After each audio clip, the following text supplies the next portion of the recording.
ఆంధ్రప్రదేశ్లో ఉండే 175 మంది ఎమ్మెల్యేలు వాళ్ళ నియోజకవర్గాల యొక్క సమస్యలను చర్చించడానికి అసెంబ్లీ వేదికగా మనం రాజ్యాంగబద్ధంగా ఏర్పాటు చేసుకుంది. మరి 174 మంది వాళ్ళ కాన్స్టిట్యున్సీస్ గురించి రిప్రజెంట్ చేస్తూ వాళ్ళ కాన్స్టిట్యున్సీలో జరుగుతున్నటువంటి సమస్యలు ఇంకా ఇతరత్ర విషయాల పట్ల అసెంబ్లీలో చర్చించడానికి అవకాశం వాళ్ళు కల్పించుకుంటూ చేతనైనంత వరకు చర్చించడమో కొట్లాడడమో ఏదో చేస్తూ అట్లీస్ట్ ఒక రిప్రజెంట్ చేస్తున్నారు. మరి పులివెందుల నియోజకవర్గాన్ని నుంచి రిప్రజెంటేషన్ ఏది?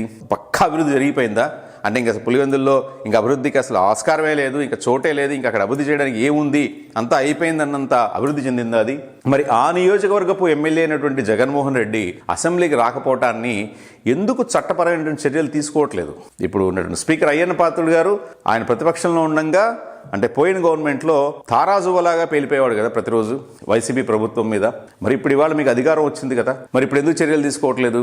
అప్పుడు ప్రతిపక్షంలో లేకపోయినా కూడా ప్రతిపక్షంలో ఉన్నటువంటి పార్టీకి అనుకూలమైన పార్టీగా జనసేన అధినేత పవన్ కళ్యాణ్ ఇంకా ఆయన డైలాగుల గురించి అయితే మనం చెప్పక్కర్లేదు. మరి ఇప్పుడు ఎందుకు చర్యలు తీసుకోవట్లేదు? 174 మంది మాత్రమే సభలో కనిపిస్తున్నారు. మరి ఆ పులివెందులకి రిప్రజెంటేషన్ ఏది? అప్పుడు వైసీపీ ప్రభుత్వాన్ని మాక్సిమం అంటే ఎంత ఘాటుగా విమర్శించగలగచ్చో అంత ఘాటుగా విమర్శించండి పవన్ కళ్యాణ్.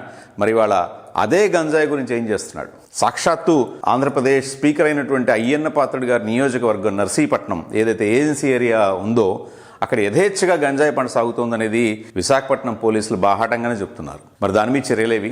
మీరు రోడ్లు వేసేశారు అనేటువంటి ఒక అభూత కల్పనని నిజం చేయడానికి ప్రయత్నం చేస్తున్నారు. నిజానికి రోడ్లు వేయలేదు, మీరు ఓన్లీ రిపేర్లు చేయించారు. అవి కూడా కేవలం 2% మాత్రమే.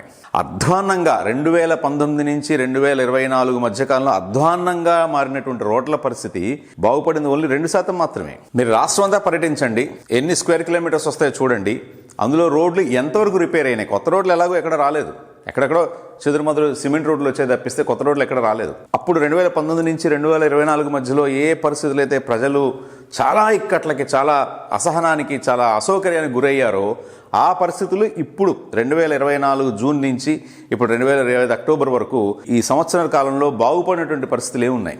బాగుపడినటువంటి అంశాలే ఉన్నాయి, అభివృద్ధి చెందినటువంటి అంశాలే ఉన్నాయి.